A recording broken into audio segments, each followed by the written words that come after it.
Hey everyone, welcome to Worth Playing for February 28th. I really don't know how long I can have this song keep playing. I think it's awesome that this game has this terrific song, but I'm going to have to go ahead and just straight up mute it because I really doubt this game has the rights to that music, and thus we don't have the rights to broadcast it on our site. But kudos to you, Suplexer, for having that amazing Hulk track in there. But this is a game made in PuzzleScript, which I think, my impression is that it is mostly used to create puzzle games. But I don't know a whole lot about it. So suplex those wrestlers out of the ring. We're going to go ahead and do that. And we're just going to pretend we can hear the wonderful music. Because it would actually make this so much better. So I move left to right with the arrows. Hit X in order to do my suplex. Well, I can get up here. I'm not really sure why I need to... Oh, I need to get them on there.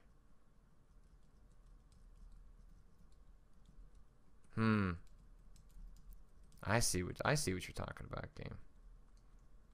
How do I get up on those ropes? Oh. Okay, R to restart. Z to undo. Okay. Alright, so if I can kind of like move these guys around. I got these ladders here.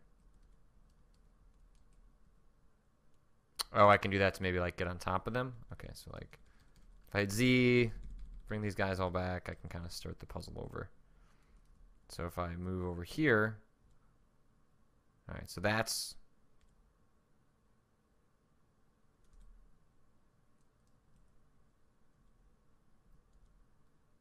if I get him over there, and then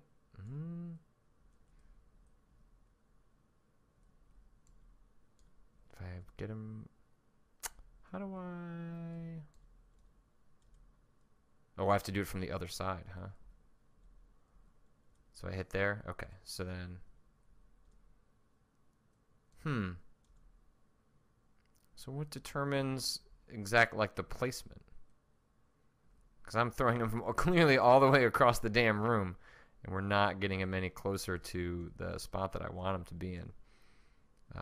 What if I move him slightly over here? Nope. So even if I do that in the center, he doesn't fall where I want him to.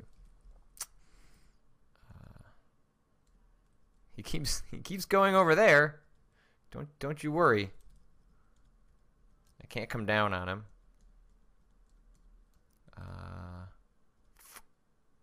Dang.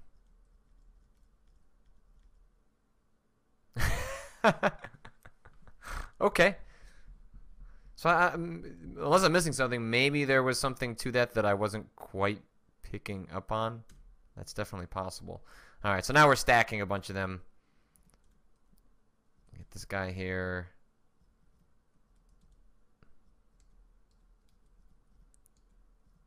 Well, now that I've done that, I'm not going to be able to... Oh, I guess actually you could, what? You could start throwing these guys up here, and then... Yeah, you get the idea. Watching someone figure out puzzles, not the most fun thing in the world. Oh, okay, and then you can start stacking in this other direction, but certainly a unique take on the puzzle genre. I wonder if... Yeah...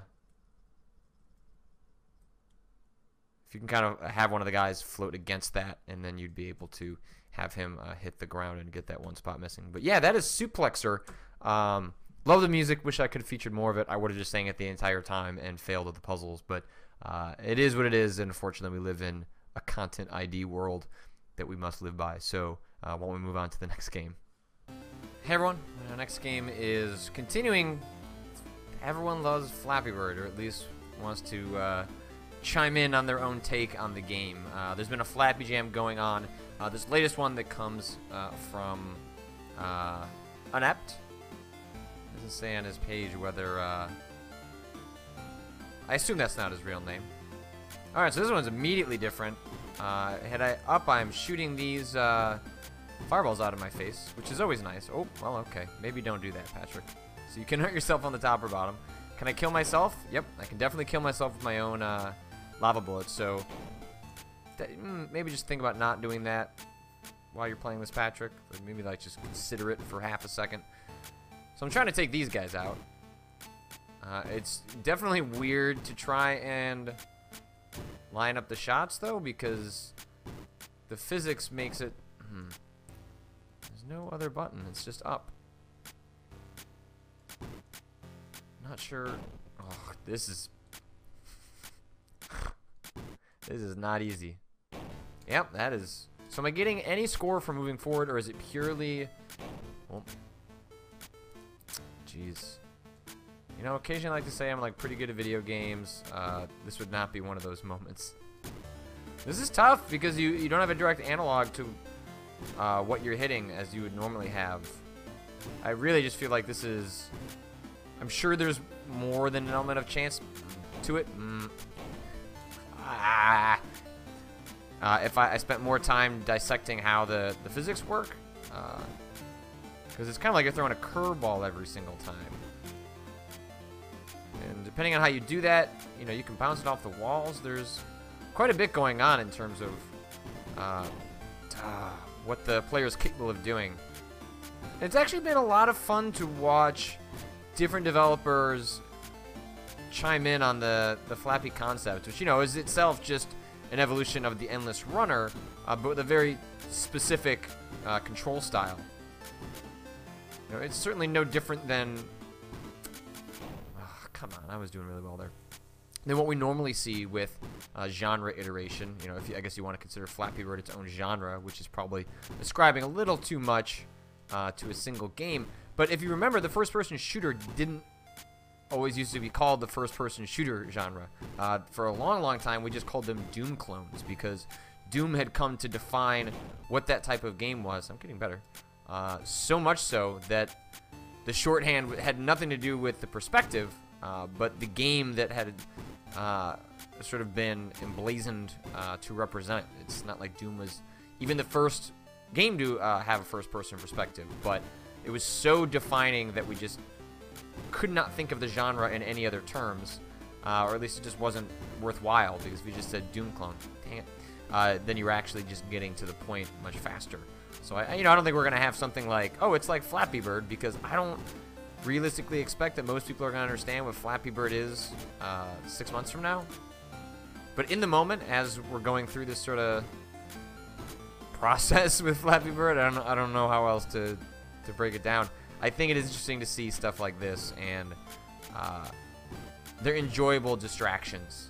And also, I think in some ways is raising the level of respect that folks maybe have for the original Flappy Bird, or at least why so many people found it to be captivating, even as it infuriated all sorts of people for, you know, the simplicity of design, the, you know, sort of inspired artwork, and things of that nature. When something catches on that deeply, is it simply because it's viral and people want to be a part of what folks are talking about, or is there something deeper that maybe sometimes when we're designing games or thinking about games, we just overthink? I think it's definitely possible to overthink why a game works, and I'm probably overthinking my commentary on Lava Bird, but interesting. They actually add an offensive technique to the game for a game that is largely about defense and avoiding objects and enemies. So that's Lava Bird. Moving on. Our next game is a pretty interesting one. It's called Action Painting Pro. So you got this little guy and he's moving around. You got these 3 bars in the corner that are going down, and you're trying to maintain those as much as possible while navigating this world. And as soon as I grab that, things start to get weird. And the character that you're jumping around starts to manipulate the environment in some really crazy ways. I can't get up there. I'm going to die. I've got way too much of all the other stuff and not enough of what I need. So as you continue to collect objects, it creates different effects that impact the background, and then at the end you get the painting, which is reflective of what you were actually doing when you were playing. So we'll grab a heart, probably just grab this painting and just get it going. So you're trying to balance all these things in order to. So money is the lowest right now. Now everything's kind of even. Let's grab some more effects. Let's grab some hearts. Grab some blue. Oh, I screwed that up. Well, look at that wonderful painting. I really like the idea that the player is engaged with the creation aspect that's happening here in a way that is incidental as opposed to purposeful. Ah, dang it, that would have been really great, and I screwed it up. I guess what I mean. It's not like, hey, let's paint. It's a painting mini game. Like this is an instance where you're platforming. It's not a particularly great platform, but you are platforming, and in doing so, you are creating a unique piece of art in the process that is a result of your jumping.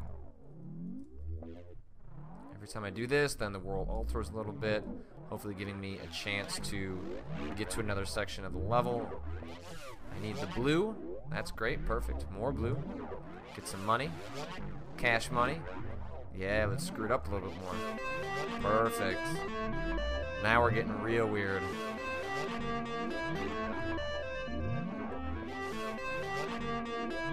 I need the blue stuff. Some more money, maybe? Oh, let's see what happens here. And it just gets weirder and weirder as you continue to delve deeper and deeper into what's possible. And this is absolutely the most complicated painting I've made yet.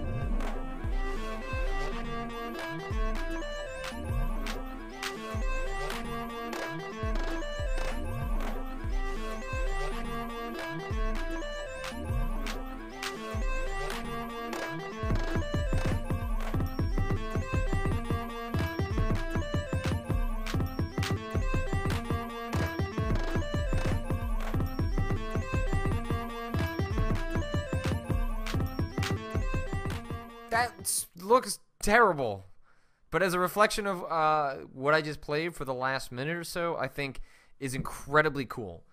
The idea that what the player is doing is creating something else, and then you get to appreciate it at the end is a form of reflection on, I guess, because what it does is that it makes how you're playing to be kind of a performance. I wasn't thinking about that as much, but if you were to expand upon this concept, it's pretty easy to imagine how you'd be able to have the player have a tug and pull with wanting to stay alive, which allows them to keep painting, in the example of this game, with wanting to create something cool. So maybe, going up on a certain path would mean that, well, they're going to get those extra items, they're going to be able to continue playing longer. But if they go underneath, well, they're going to get to parts of the painting they haven't gotten to yet, or going to be able to pull off something cool that will make the painting itself look better. I think that's an interesting way to play with the idea of progress, and Action Painting Pro is a super neat idea. I would love to see someone go a little bit further with this concept and see where it might go. But for us, that's it, and we're going to move on to our final game for this week. So our final game this week is a game called Ridiculous Glitching, which has a pretty amazing graphic surrounding it to make you feel like you're playing an arcade game. So we've got loading Saga of Flapping Candy Bird ROM. It's 100% loading. Any key to initialize. Go ahead and click. Oh, well, Pac-Man with mustaches on. Of course we got to check the ROM. Oh, free to pay? Paywall error code.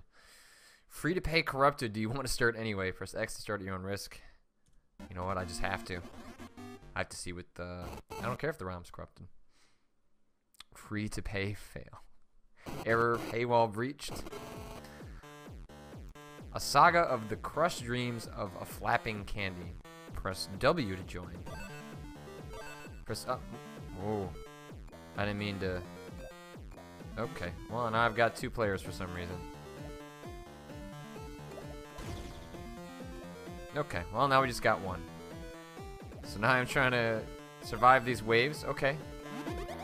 Stay out of the glitch. Well, I didn't do that. Local high score. Global ranking 195. Alright, hit any key to play again. No, I don't. Well, let's just let that guy die. That's okay. Okay. Don't worry, Purple Man. We got this. Holy balls. The candy is a lie. Well, I guess you gotta bring back the portal joke at some point.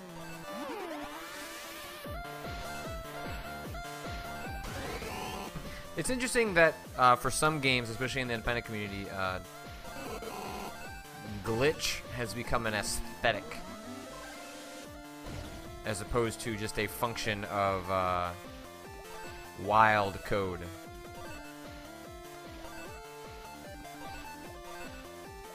Alright, alright. Okay. I'm not sure. Player 1 is terrible. No, we already know that. Just let player 1 fall to the wayside and we'll just move on to the next one.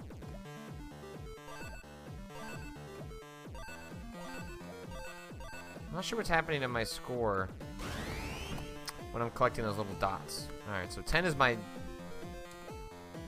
Getting really good at just hitting up on the games lately. Especially because we've been looking at a lot of Flappy-centric games we're playing the last couple of weeks. Man, the arc on the guy is ridiculous. It takes a long time for Mr. Pac-Man to come down. So what I end up doing is not anticipating that, not nearly enough. I've been killed by the paywall. I do like that.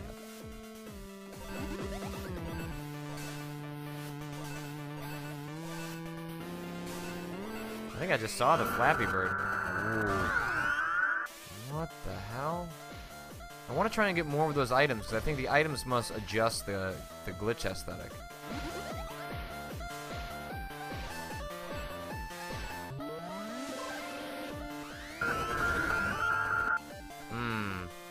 Okay. Let's keep it going. We're going to get a little deeper into ridiculous glitching here.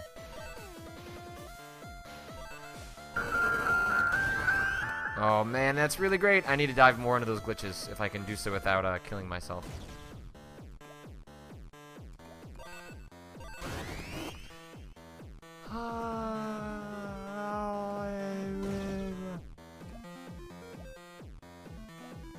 And boom.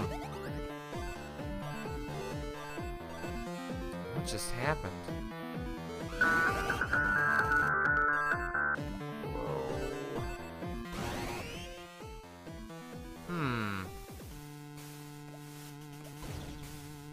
There's nothing else I can do. I was trying to see if I could hit any other buttons, but that seemed that would go against the spirit of Flappy Bird, which is one button. Come on, buddy. This would be interesting. I wonder if I'm artificially making it more difficult by having a second player. What happens if I just go outside of the glitch? Nope, definitely killed myself.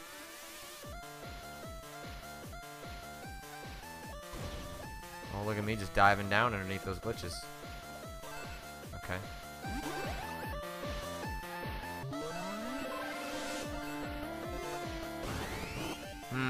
So like those little Flappy guys are kind of like bonuses.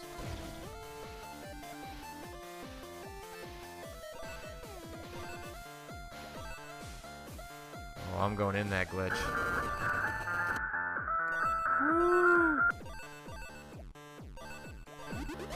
Oh, I should have had that if I had one more bounce.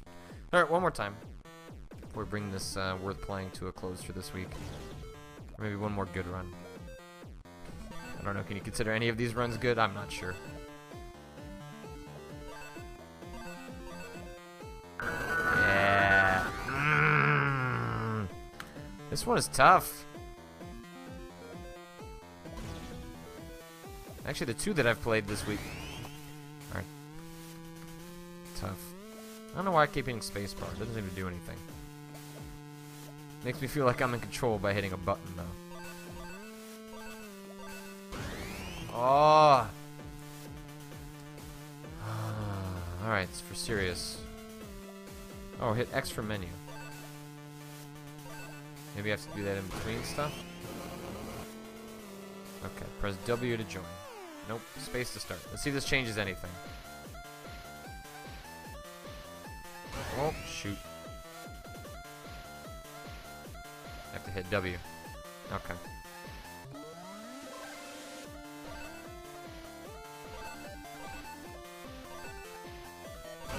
No, that's still hard. That is ridiculous glitching.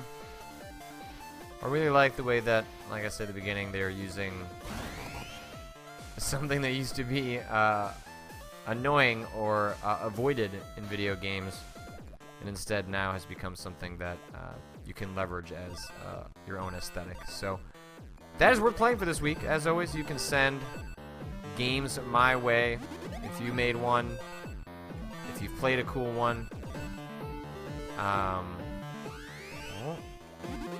What? Oh, weird. I'll see you guys next week.